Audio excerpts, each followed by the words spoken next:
แก้วก็ซื้อมักเกี้ยงแล้วก็มะพร้าวว่าสิมาปลูกให้น้องบ่ได้น้องฮดแต่ละมื้อล่ะพี่น้องเนาะมะพร้าวก็กำลังโป่งเนาะแตกหน่อแล้วพี่น้องเนาะแต่สิมาปลูกนี่คือคนที่บ่ชื่อกันแล้ววันนี้เนาะลายมือเลยกินโดยลายมือลายวันเราบ่ได้มาอันนี้12โดยก็อันนี้เลยบ่แม่วางอยู่ที่เขาวางมาเห็ดซอยกันได้โดยวางอยู่พอดีแล้ว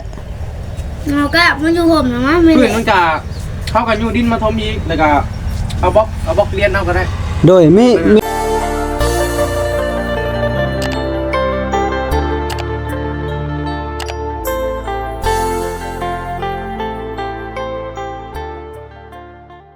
พ่อแม่พี่น้อง FC บ่สุขสุขคนสบายดีช่วงแรงๆมื้อนี้ก็บ่าวแก้วก็มาหาน้องไฟฟ้าคือเก่าพี่น้องเนาะก็หลายมื้อหลายวันแล้วบ่ได้มาหาเพิ่นเนาะก็บ่าวแก้วก็ซื้อมักเกี้ยงแล้วก็มะพร้าวว่าสิมาปลูกให้น้องบ่ได้น้องฮดแต่ละมื้อล่ะพี่น้องเนาะมะพร้าวก็กำลังโป่งเนาะแตกหน่อแล้วพี่น้องเนาะแต่สิมาปลูกเลยก็บ่มีหยังมาพากเพิ่นเนาะแล้วก็สิมาเลี้ยงโลกแล้วก็มาพากเพิ่นเนาะทักทายสบายดีและสวัสดีเด้อพ่อแม่พี่น้องเอ้ยสุขสุขคนเนาะไปพี่น้องเอ้ยไปเบิ่งไปชมไปนำกันเนาะพี่น้องเพิ่นก็ได้ไป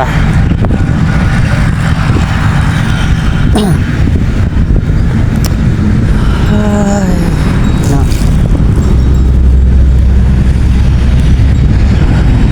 โอ้ยทางน้องบีสบายดีเด้อน้องบีเลยมาที่ดนแล้วบ่สบายดีครับแต่เช้าเพิ่นบ่ถาลุงเพิ่นสิมานะติดกระดานไฟเนี่ยคือเรียกว่าถาโอ้เราสิมาติดกระดานไฟบ่เอาไฟฟ้าลงบ่เป็นไงบ่ไฟโซลาร์เซลล์แม่นเอาซื้อมะเกียงกับมะพร้าว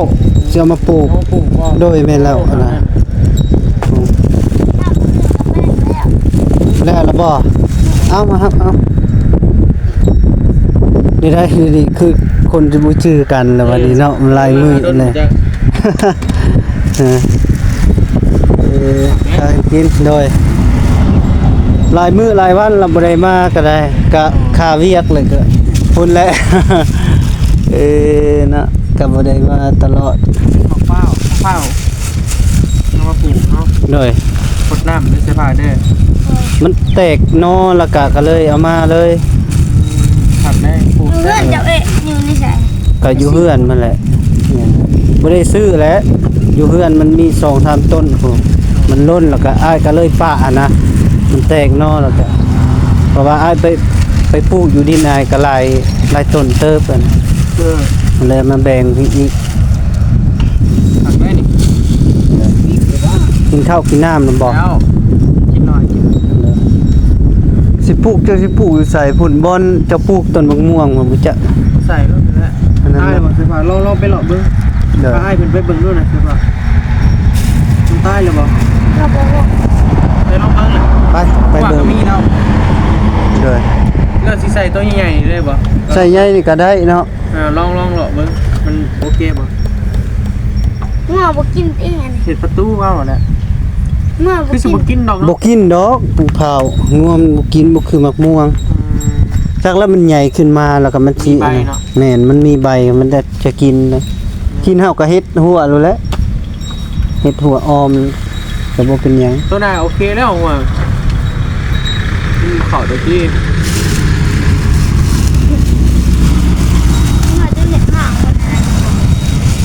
นี่ใส่หัวใหญ่เลย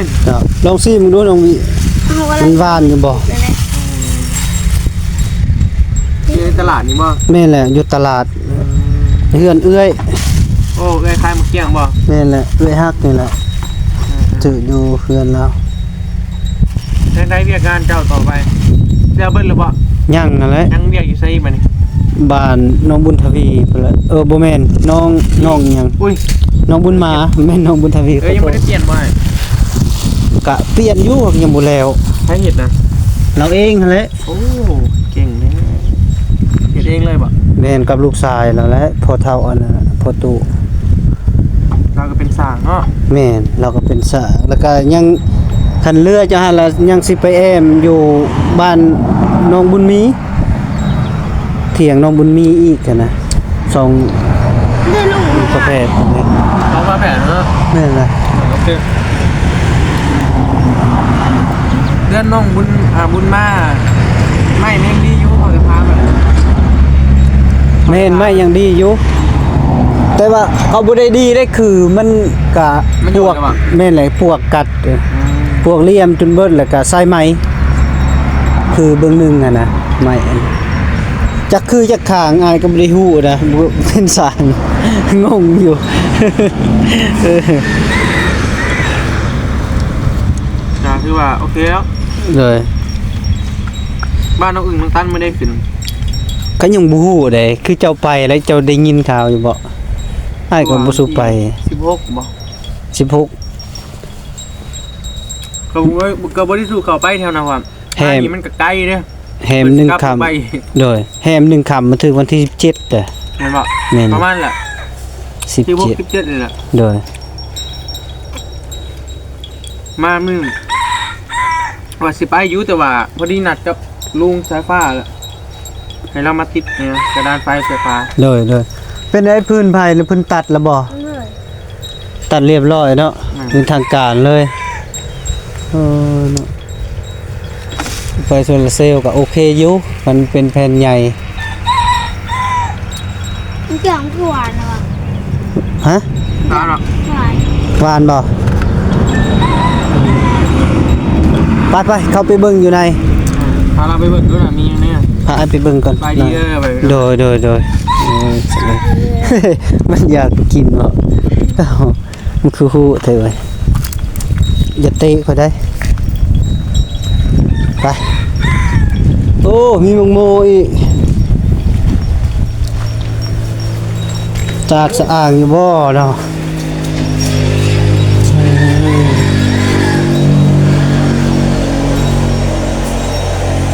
โอ้มีหม้อคักอยู่แบบนี้พ่อแม่พี่น้องเอ้ยเนาะมันมีคอมเตอร์คักแน่เป็นสวิตช์มีหม้อโซลาร์เซลล์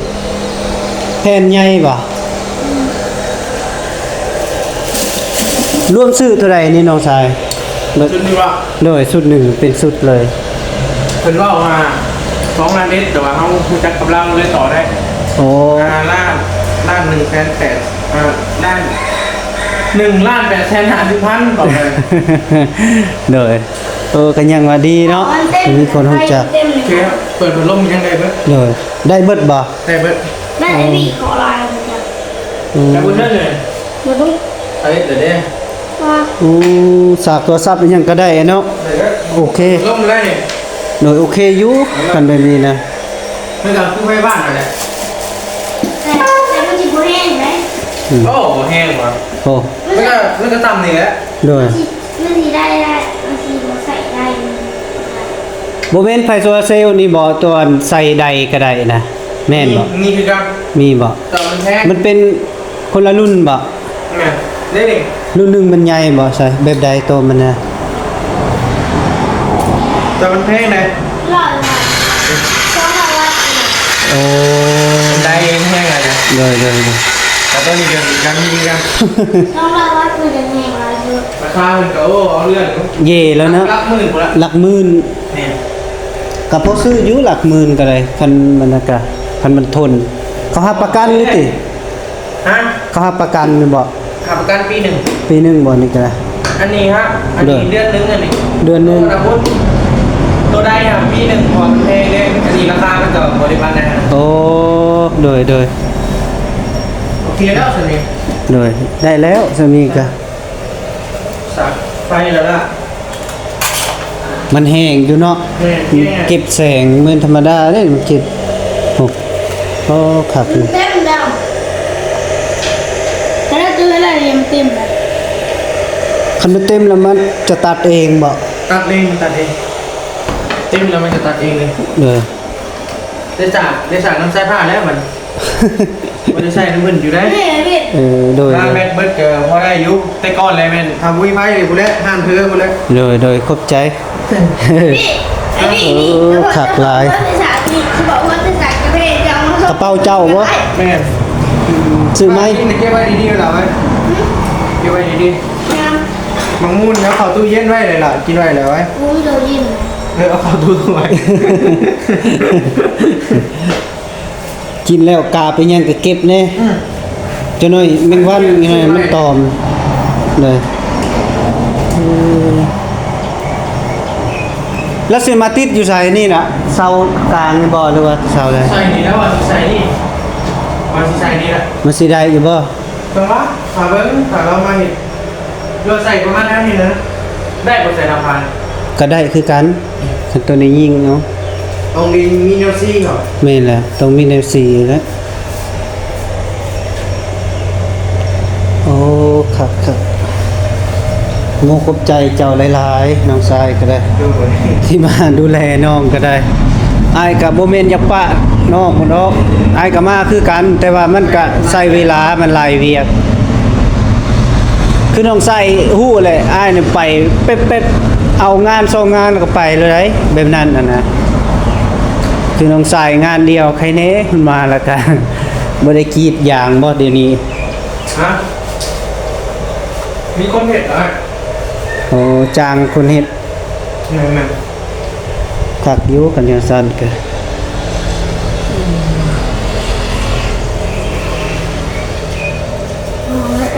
เป็นได้มุงแมงเฮากลางอยู่บ่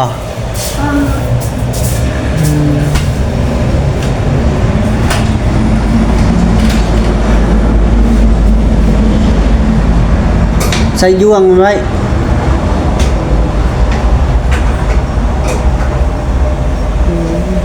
ถักอยู่เลย นี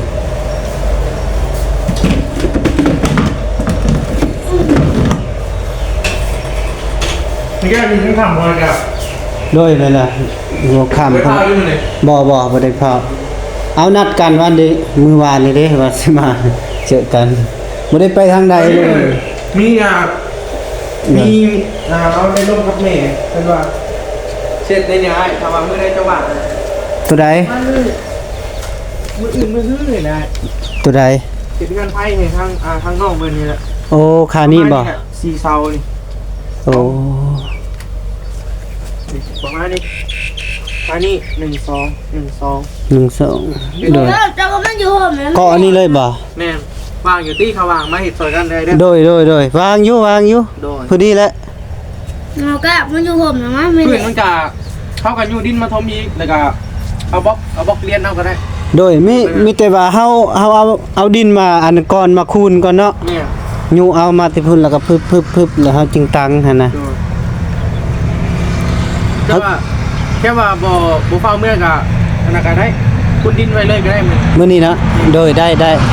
คือกัน มอง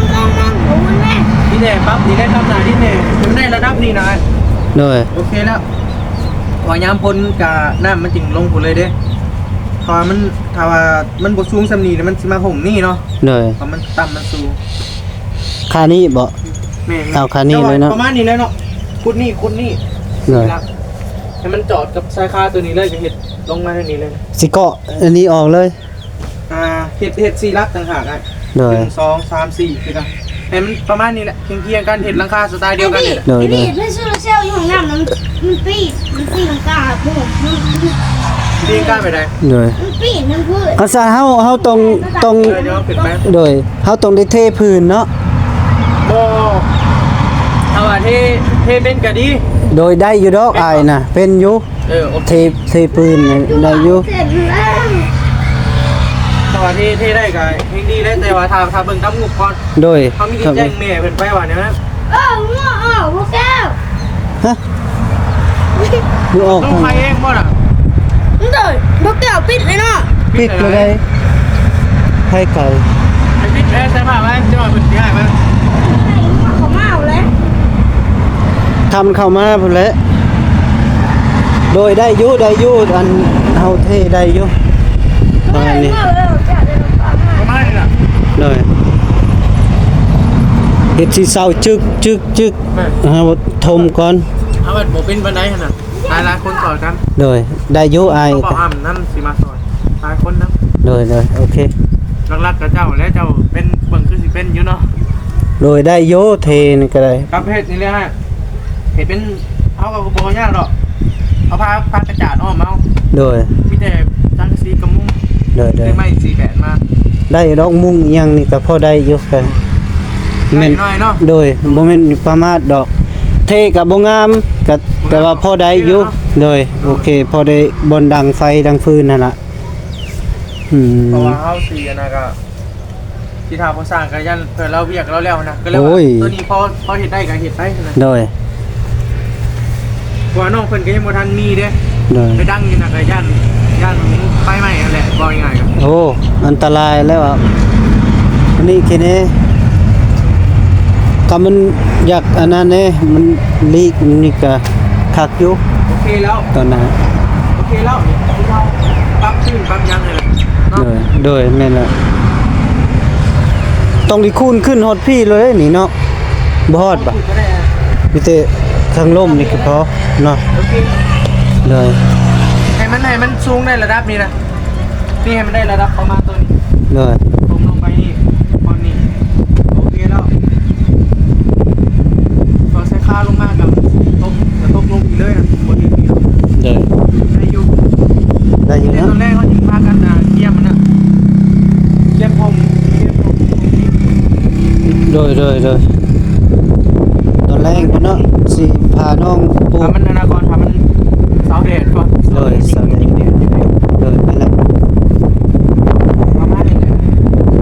หมดสุดแล้วอยู่นี่เนาะ แม่นเหมาะสุดแล้วบัดนี้น่ะมันเป็นอยากลีกนิดนึงเนาะ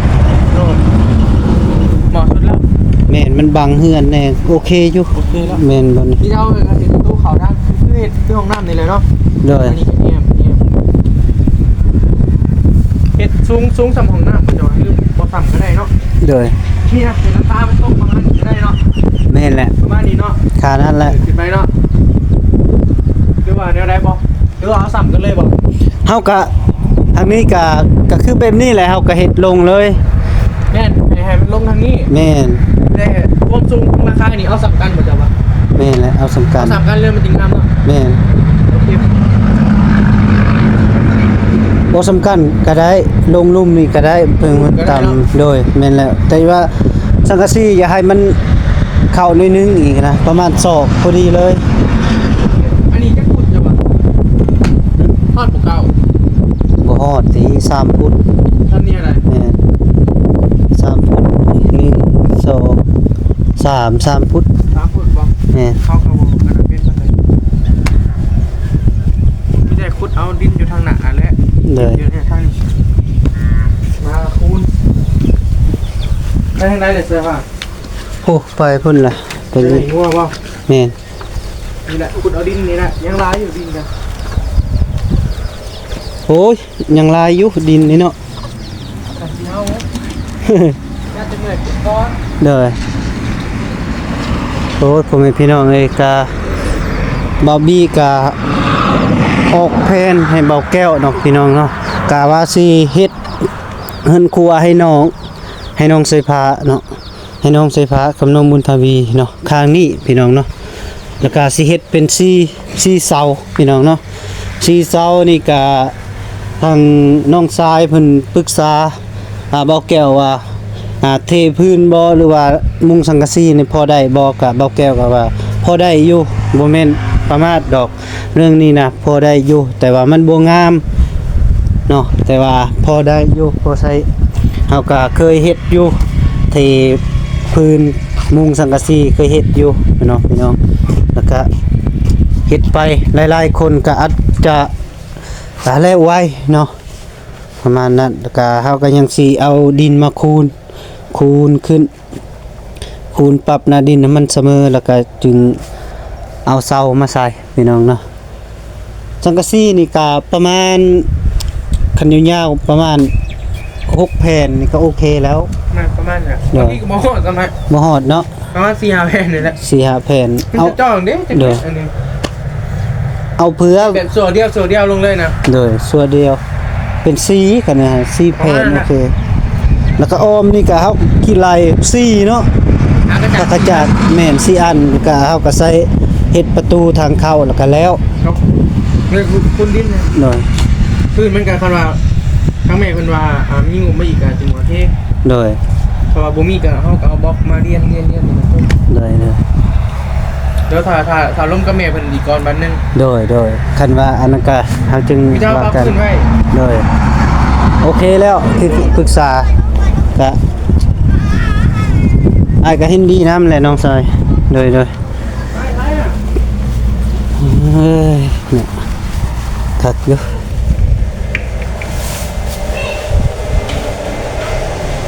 เอ้ย แล้วไงนะไปจะไปก่อนเลย โอ้มาที่ไซน่ะ ถ้าไปซื้อขนมแถวที่ฟัน ฮะไปซื้อขนมที่ไซ น้องหันจะกินขนม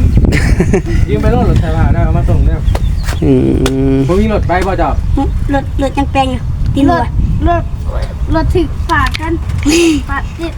าดที่รถตะลิง ออกได้อยู่ที่ทางใหญ่นะ เอาได้ โอ้ เด้อ ยยกล้อโอ้ย ยกล้ออีก ไปรถเราคนเดียวนะ น้องสิพาบ่ไปนำโอเค 45 โอเคพ่อแม่พี่น้องทางปรึกษาก็น้องชายบี้แล้วก็เบาแก้วก็โอเคเนาะแล้วนี่ก็เบาแก้วก็สิได้ปิดคลิปปิดภาพอยู่นี่แหละพี่น้องเนาะก็สิพาน้องใส่ผ้าไปปลูกมะพร้าวต่อพี่น้องเนาะปลูกมะพร้าวที่เบาแก้วเอามาเนาะเอาผมพี่น้องให้อยู่ดีมีแฮงสุขภาพแข็งแรงเด้ออย่าเจ็บอย่าจนไปใส่มาใส่มีคนหาคนแพงอายุมันคนยืนตลอดปีตลอดไปสาธุขอบใจหลายๆ